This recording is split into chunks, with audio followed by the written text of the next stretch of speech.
जय हिंद दोस्तों। आज हम लोग देखेंगे कि भारत में कितने राज्य हैं और कितने केंद्र शासित प्रदेश हैं, और केंद्र शासित प्रदेश की राजधानी देखेंगे। और उसके आगे जो उत्तर प्रदेश है, उत्तर प्रदेश की सीमा जो कितने राज्यों से सटी हुई है, कितने राज्यों से लगी हुई है, उसको देखेंगे, जानेंगे। और एक ऐसा प्रदेश उत्तर प्रदेश जो भारत में सर्वाधिक राज्यों से के साथ सीमा बनाती है, सर्वाधिक राज्यों की सीमा कौन सा प्रदेश है जो सीमा बनाता है, तो उत्तर प्रदेश है। उसको देखेंगे कि कौन कौन से प्रदेश हैं जो उत्तर प्रदेश से सीमा स्पर्श करते हैं, जिसकी सीमा उत्तर प्रदेश से लगी हुई है। तो सबसे पहले हम लोग देखेंगे कि केंद्र शासित प्रदेश। केंद्र शासित प्रदेशों की संख्या 8 है। कितनी है? 8 है। लद्दाख पहला है, लद्दाख। लद्दाख की राजधानी लेह, लद्दाख की राजधानी लेह। और फिर जम्मू कश्मीर की राजधानी श्रीनगर। तीसरा है दादरा नगर हवेली और दमन एवं दीव, जिसकी राजधानी है सिलवासा। इसकी राजधानी है सिलवासा। फिर 4 नंबर पे है पुदुचेरी।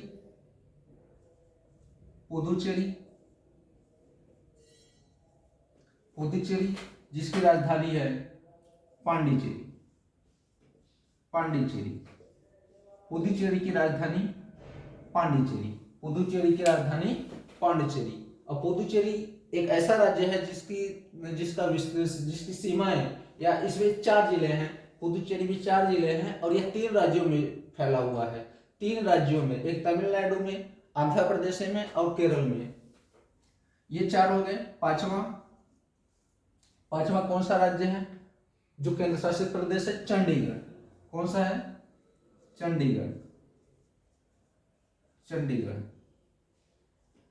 चंडीगढ़ की राजधानी चंडीगढ़।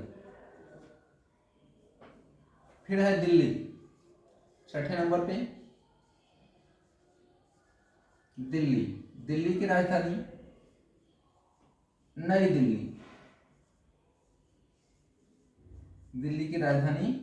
दिल्ली। फिर अगला है 7वां लक्षद्वीप।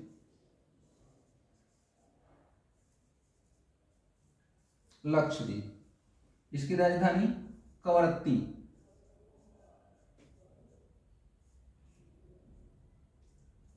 लक्षद्वीप की राजधानी कवरत्ती।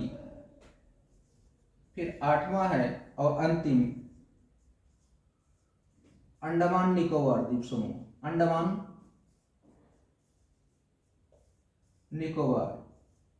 और अंडमान निकोबार की राजधानी है पोर्ट ब्लेयर। क्या है? अंडमान निकोबार की राजधानी पोर्ट ब्लेयर। अंडमान निकोबार की राजधानी पोर्ट ब्लेयर। इस हिसाब से देखें तो हमारे कुल 8 केंद्र शासित प्रदेश हैं जिसकी राजधानियां इस तरीके से है। लद्दाख का लेह, जम्मू कश्मीर का श्रीनगर, दादरा नगर हवेली एवं दमन दीव का सिलवासा, पुदुचेरी का पांडिचेरी, चंडीगढ़ का चंडीगढ़, दिल्ली का नई दिल्ली, लक्षद्वीप का कवरत्ती, अंडमान निकोबार का पोर्ट ब्लेयर। यह हुआ हमारा केंद्र शासित प्रदेश और उससे संबंधित राजधानियां। केंद्र शासित प्रदेश और उससे संबंधित राजधानियां। इसमें देखा जाए कि सबसे बड़ा केंद्र शासित प्रदेश कौन है, तो पोर्ट ब्लेयर। कौन सा है? अंडमान। सर्वाधिक विस्तार किस राज्य का है? सर्वाधिक सीमा वाला या सर्वाधिक विस्तार या सबसे बड़ा राज्य है जो केंद्र शासित में, वह है अंडमान। और सबसे छोटा राज्य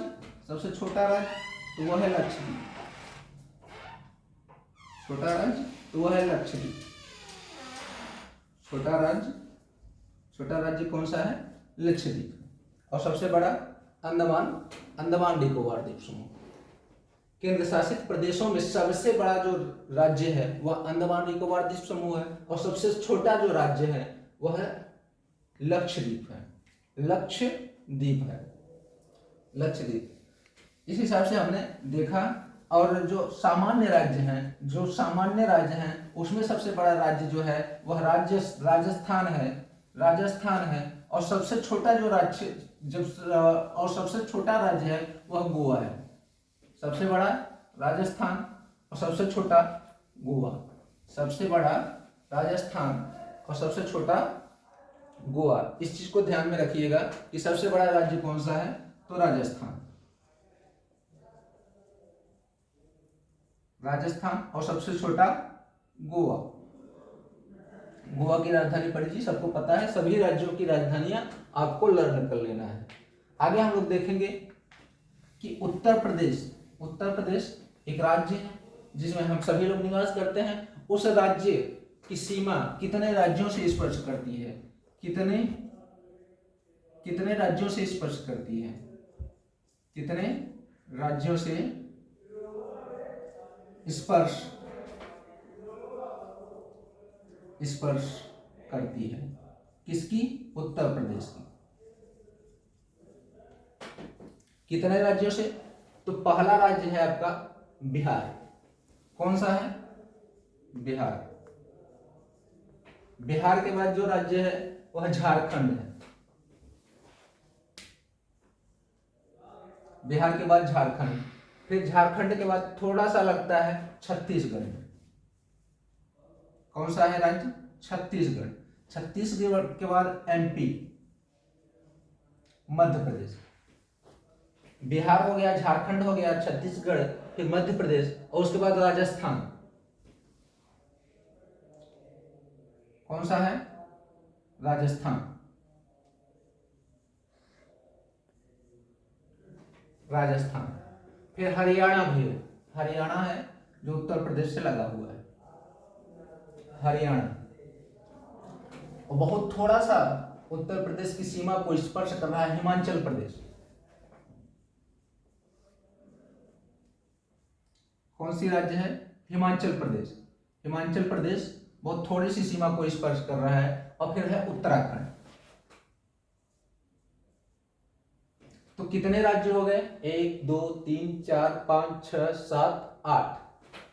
उत्तर प्रदेश एक ऐसा राज्य है भारत का जो 8 राज्यों के साथ अपनी सीमा बनाता है। कितने राज्यों से, 8 राज्यों से।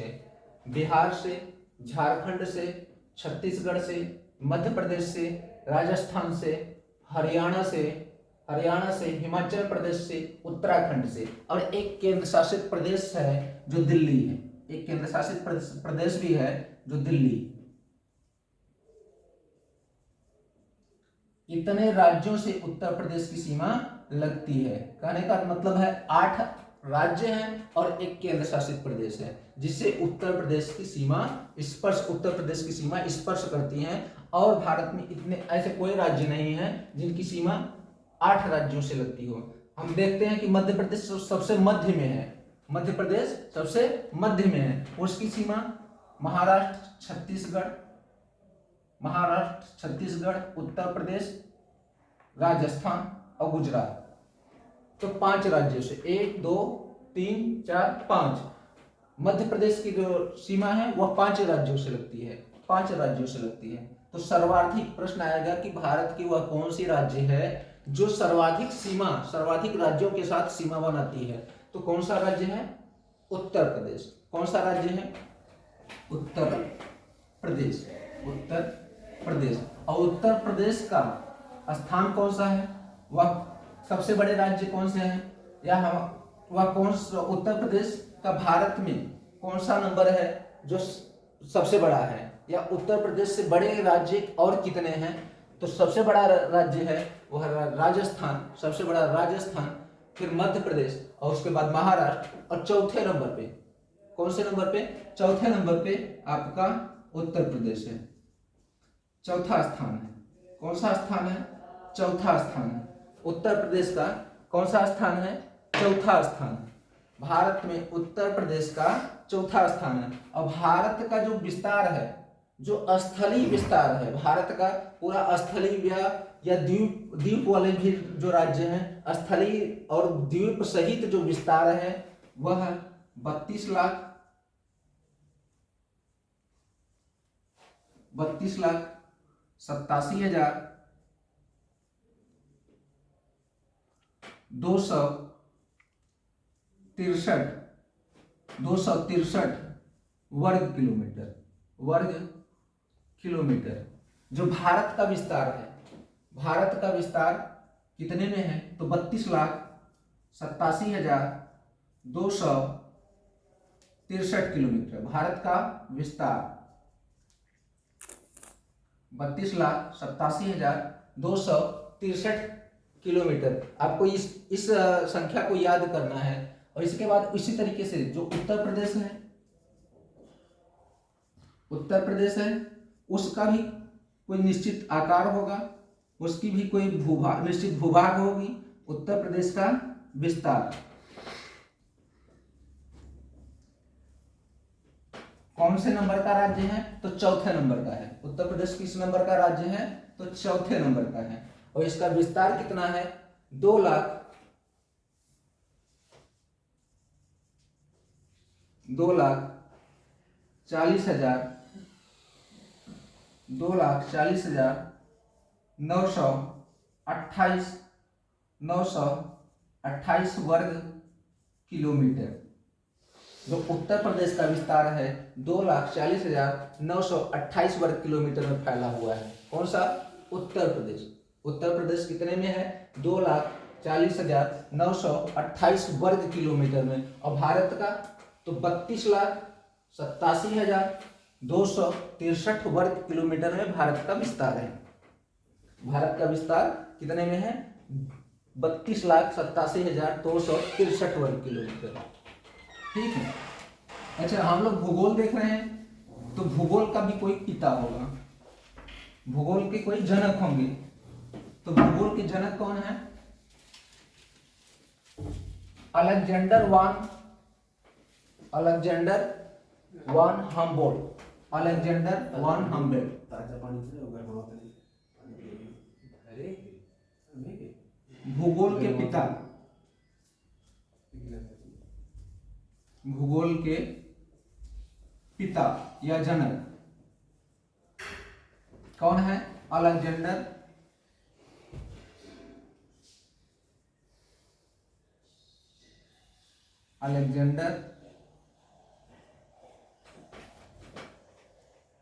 वान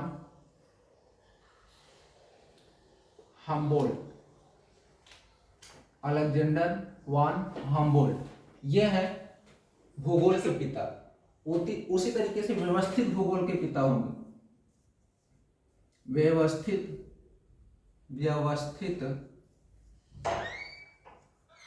भूगोल के जनक। व्यवस्थित भूगोल के जनक कौन है? व्यवस्थित भूगोल के जनक हैं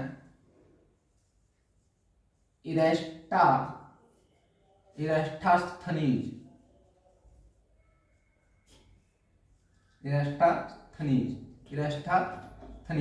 ये है हमारे व्यवस्थित भूगोल के जनक। और ये है अलेक्जेंडर वान हम्बोल्ट, ये हैं भूगोल के जनक। ये भूगोल के जनक हैं अलेक्जेंडर वान हम्बोल्ट। अलेक्जेंडर वान हम्बोल्ट भूगोल के जनक हैं। और व्यवस्थित भूगोल के जनक हैं इरास्टोथनीज। अच्छा, भारत का जो मानचित्र है सर्वप्रथम किसने दिया? भारत का मानचित्र सर्वप्रथम किसने दिया? यह किसने बनाया? सर्वप्रथम किसने बनाया?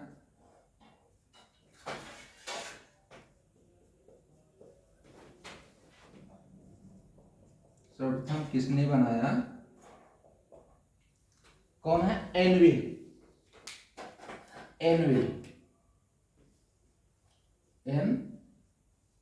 एनविले। और इन्होंने 1752 में जो भारत का मानचित्र है इसको 1752 में इन्होंने दिया। एनविले नाम के व्यक्ति थे जो भारत का मानचित्र कब दिया? तो 1752 में। पहली बार कौन बनाया भारत के मानचित्र को? तो एनविले ने बनाया, और 1752 में। इसी तरीके से विश्व का मानचित्र, विश्व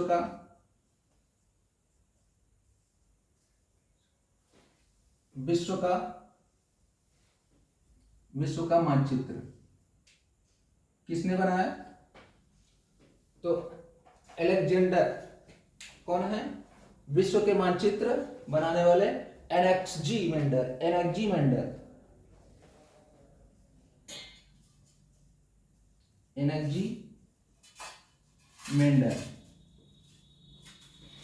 एनेक्जीमेंडर विश्व का जो मानचित्र है उसको किसने बनाया? एनेक्जीमेंडर ने। विश्व के मानचित्र को किसने बनाया? एनेक्जीमेंडर ने। और भारत के मानचित्र को एनविले ने बनाया। कब बनाया? 1752 में। 1752 में।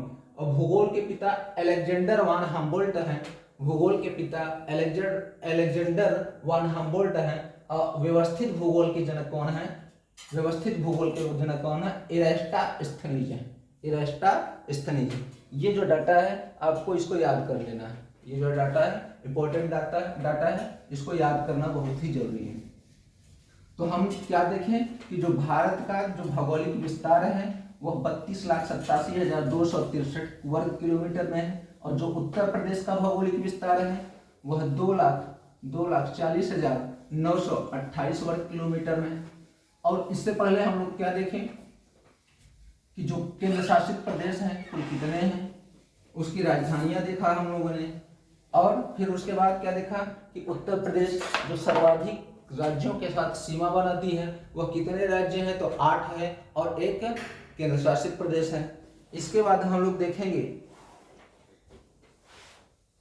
जो कच्छ का विवाद चल रहा है भारत और पाकिस्तान के साथ, जो कच्छ का विवाद है।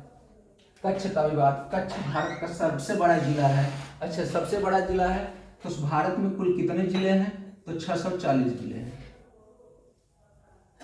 भारत में कुल कितने जिले हैं? तो 640 जिले हैं। 640 जिले हैं।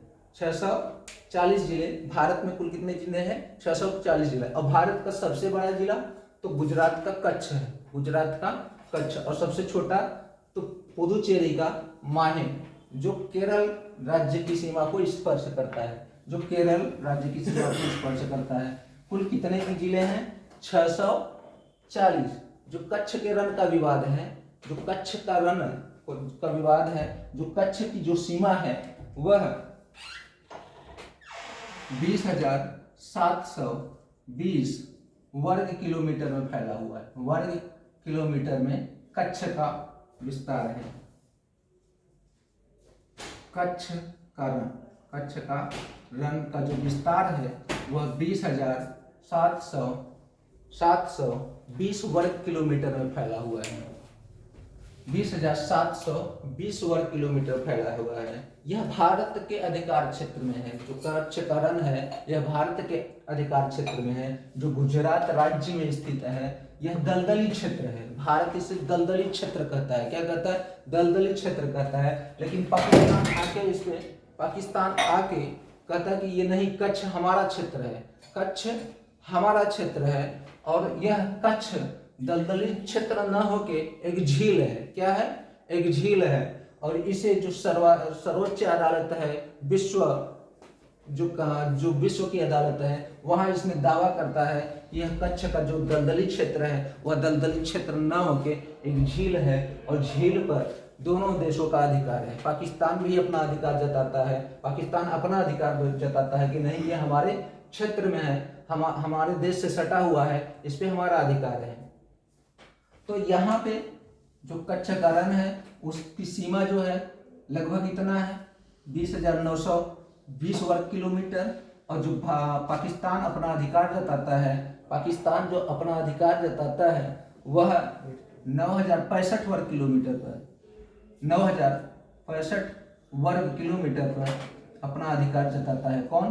पाकिस्तान कहता है कि 9,065 वर्ग किलोमीटर हमारे अधिकार में है, इस पे हम अपना कोई भी कारोबार करेंगे, किसी भी तरीके का इस कच्छ के रण के झील को हम अपने तरीके से प्रयोग करेंगे। लेकिन भारत कहता है कि नहीं, ये पूरा हमारा है। भारत क्या कहता है? पूरा हमारा है। तो यहाँ अक्षांशीय विस्तार की एक रेखा है जो 24 डिग्री पे है। 24 डिग्री पे है। भारत कहता है कि पाकिस्तान कहता है कि हमारा जो कच्छ है वह जो 24 डिग्री देशांत अक्षांशीय विस्तार की रेखा है वहां तक फैला हुआ है। और जबकि भारत का जो अधिकार है देशांतरी रेखा अक्षांशीय रेखा से 27 किलोमीटर कितने किलोमीटर? 27 किलोमीटर उत्तर तक है। 27 किलोमीटर उत्तर तक जो भारत का अधिकार है वह 27 किलोमीटर उत्तर तक है। और इस तरीके से ये विवाद बना हुआ है भारत और पाकिस्तान का। भारत और पाकिस्तान का विवाद एक और है जो सियाचिन का विवाद है, जिसे पीओके का क्षेत्र कहते हैं। वह लद्दाख में है, वर्तमान लद्दाख राज्य में स्थित पीओके का क्षेत्र है। वहाँ भी भारत पाकिस्तान कहता है कि नहीं ये हमारा है, और भारत कहता है कि हमारा है। इसके लिए ऑपरेशन मेघदूत चलाया गया था। ऑपरेशन मेघदूत आपकी परीक्षा में सीधे ऐसे पूछेगा, ऑपरेशन मेघदूत का संबंध है। ऑपरेशन मेघदूत तो 1984 किस लिए चला गया? तो जो सियाचिन का विवाद है, जो पीओके का विवाद है, जो पाकिस्तान से भारत और पाकिस्तान की सीमाओं को विवाद को खत्म करने के लिए ऑपरेशन मेघदूत चलाया गया भारतीय सेना के द्वारा, जिसको जो सियाचिन पर जो पाकिस्तान का अधिकार है उस अधिकार को हटाने के लिए 1984 में।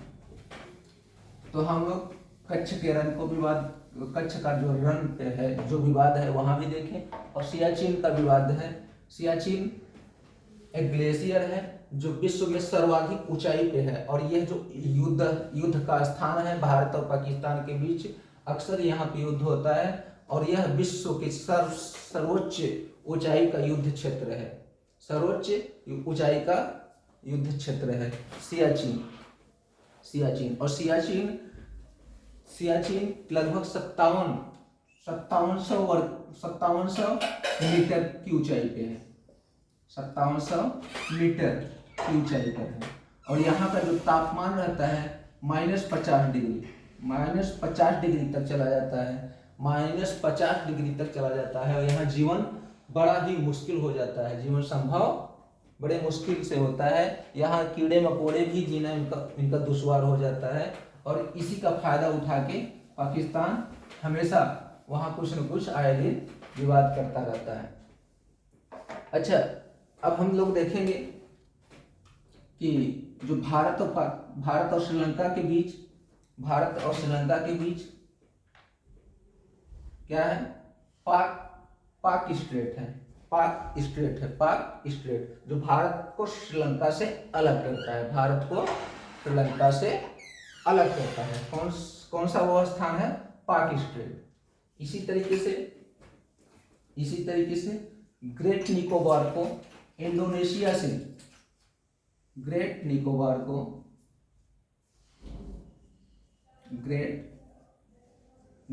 को इंडोनेशिया से, किससे? इंडोनेशिया से जो अलग करता है वह उसे ग्रेट चैनल कहते हैं। क्या? Great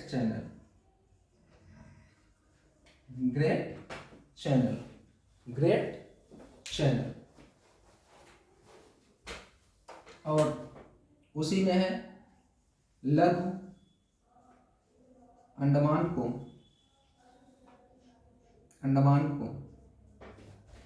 car Nicobar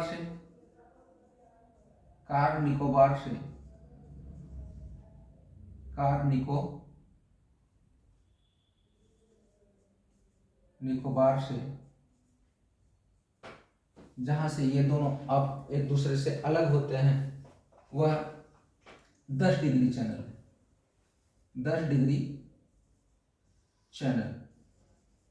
10 degree channel कहाँ है?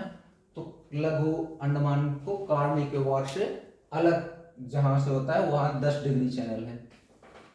10 डिग्री चैनल यहाँ पे है, 10 डिग्री चैनल यहाँ पे लघु अंडमान को कार निकोबार से अलग करता है। और ग्रेट चैनल कार निकोबार को इंडोनेशिया से अलग करता है। वह ग्रेट चैनल है। कौन सा चैनल है? ग्रेट चैनल है। और 10 डिग्री चैनल जो लघु अंडमान को कार निकोबार से अलग करता है, लघु अंडमान को कार निकोबार से अलग करता है, वह 10 डिग्री चैनल है। आगे हम लोग देख रहे हैं जो लक्षद्वीप है, लक्षद्वीप को मिनिकॉय से,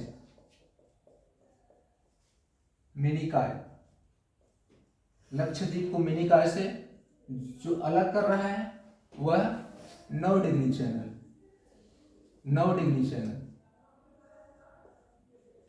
कौन सा चैनल है? 9 डिग्री। लक्षद्वीप को मिनिकॉय से अलग जो कर रहा है उसे 9 डिग्री कर चैनल कहते हैं। और मालदीव को,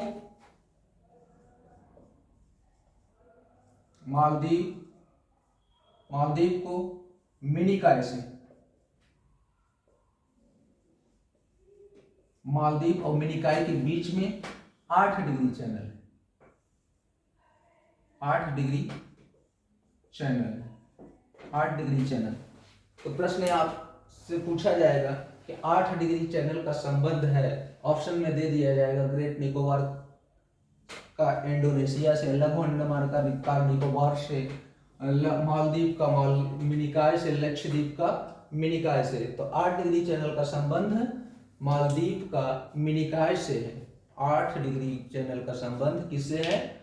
मालदीव का मिनिकॉय से है।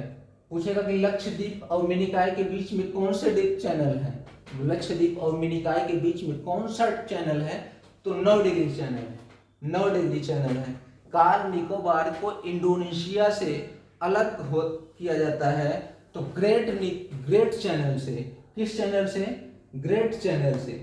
कार निकोबार को इंडोनेशिया से अलग जो होता है उसके बीच में ग्रेट चैनल है। और 10 डिग्री चैनल लघु अंडमान को कार निकोबार से अलग करने वाली सीमा को 10 डिग्री चैनल कहते हैं।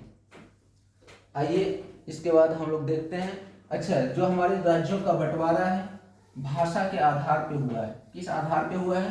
राज्यों का बंटवारा जो भाषा के आधार पर हुआ है।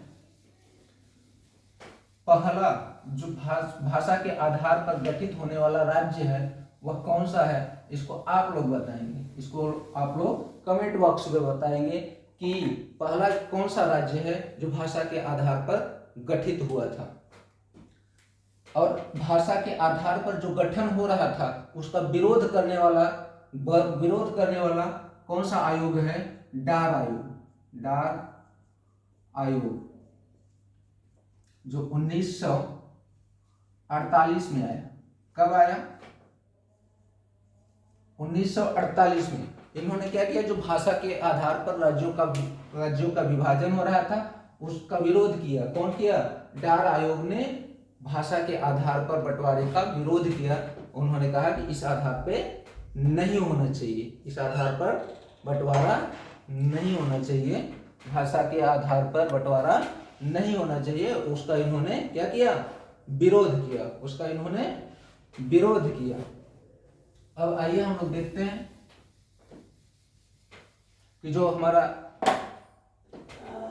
समुद्र से लगा हुआ क्षेत्र है, समुद्र से लगा हुआ क्षेत्र है वह टेढ़ा मेढ़ा है, वह सीधे नहीं है, टेढ़ा मेढ़ा है। तो टेढ़ा मेढ़ा एक समांतर रेखा जो खींची जाएगी, कि वो एक समांतर रेखा जो खींची जाएगी उसके अंदर का क्षेत्र जो भूभाग में घुसा हुआ रहता है जल क्षेत्र, उसे हम क्या कहते हैं? इस क्षेत्र को क्या कहेंगे? तो ये आंतरिक जल क्षेत्र है। क्या है? आंतरिक जल क्षेत्र। यह आंतरिक जल क्षेत्र है, आंतरिक जल क्षेत्र, आंतरिक जल कह लीजिए, आंतरिक जल। उसके बाद का जो क्षेत्र है, उसके बाद 12 नॉटिकल मील, उसके बाद 12 नॉटिकल मील तक का जो क्षेत्र रहता है वह क्षेत्रीय सागर कहलाता है। क्षेत्रीय सागर, इसे क्षेत्रीय सागर का नाम दिया गया, क्षेत्रीय सागर। उसके बाद जो क्षेत्र रहता है 24 नॉटिकल मील तक का, 24 नॉटिकल मील तक का, उसे हम संलग्न क्षेत्र कहते हैं। संलग्न क्षेत्र या अविच्छन संलग्न क्षेत्र, अविच्छन मंडल क्या कहते हैं, या अविच्छन मंडल कहते हैं। अविच्छन मंडल। और इसके बाद का जो क्षेत्र होता है, वह 200 नॉटिकल मील तक का वह अनन्य आर्थिक क्षेत्र होता है। अनन्य आर्थिक क्षेत्र। यहां से भी प्रश्न आता है आपके परीक्षा में, का अनन्य आर्थिक क्षेत्र का संबंध किससे है? ऑप्शन में दे दिया जाएगा 200 नॉटिकल मील, 24 नॉटिकल मील, 12 नॉटिकल मील या आंतरिक जल। तो ऑप्शन में क्या लगाना होगा आपको? 200 नॉटिकल मील, जो अनन्य आर्थिक क्षेत्र की सीमा है।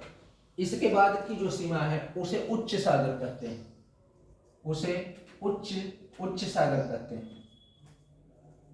उच्च सागर कहते हैं। इसके बाद की 200 के बाद की जो सीमा होती है उसे उच्च सागर कहा जाता है। और 200 तक के नॉटिकल मील को अनन्य आर्थिक क्षेत्र कहा जाता है। और 24 नॉटिकल मील को संलग्न क्षेत्र या अविच्छन मंडल कहा जाता है। और 12 नॉटिकल मील तक के क्षेत्र को क्षेत्रीय सागर, और उससे एकदम बिल्कुल करीब में जो तट सीमा से लगे हुए हैं उसके अंतर्गत जो क्षेत्र है वह समुद्र का, वह आंतरिक जल क्षेत्र होता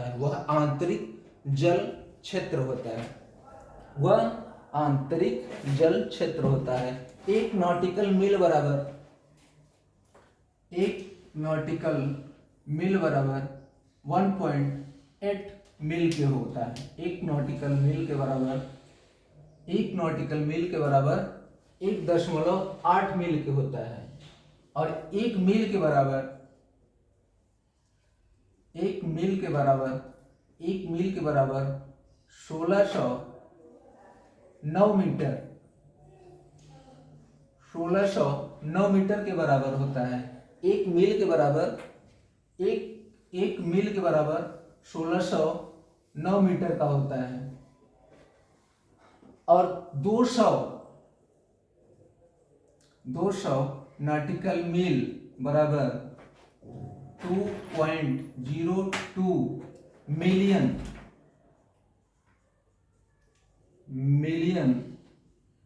वर्ग किलोमीटर का होता है। 200 नॉटिकल मील के बराबर 2.02 मिलियन वर्ग किलोमीटर का क्षेत्र होता है।